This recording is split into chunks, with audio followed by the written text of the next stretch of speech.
Gómìnà ìpínlẹ̀ Ọ̀ṣun Sẹ́nitọ̀ Nurudeen Adémọlá Adeleke ti ṣèlérí pé àyípadà ńlá ni yóò bá ìgbéléwọ̀n iléèwé ìjọba lábẹ́ ìṣàkóso òun. Ó ní kò dùn mọ́ ìjọba nínú bí àwọn akẹ́kọ̀ọ́ iléèwé ìjọba nípínlẹ̀ Ọ̀ṣun ṣe ń jo àjórẹ̀yìn nínú àwọn ìdánwò ti ìpínlẹ̀ àti ti àpapọ̀.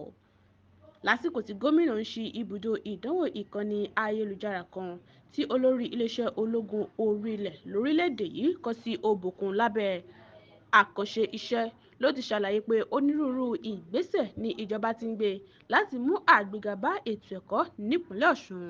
Lára àwọn ìgbésẹ̀ yìí, gẹ́gẹ́ bí gómìnà Adeleke ẹni tí igbákejì rẹ̀ ọmọọba Kọ́lá Adéwùsì ṣojú fún ṣe wí, ní láti pèsè àyíká tó wuyì fún ètò ẹ̀kọ́ àti ìpèsè àwọn nǹkan èlò ìkẹ́kọ̀ọ́ fún àwọn akẹ́kọ̀ọ́.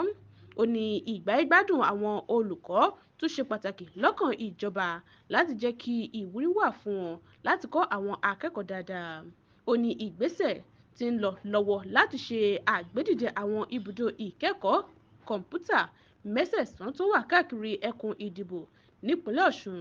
Gómìnà Adeleke wá dúpẹ́ lọ́wọ́ iléeṣẹ́ ológun orí-ilẹ̀ olórílẹ̀‐èdè yìí fún gbígbé ibùdó náà wá sí ìpínlẹ̀ Ọ̀ṣun. Ó sì ṣèlérí pé ìjọba yóò ṣe àmúlò ibùdó náà dáadáa.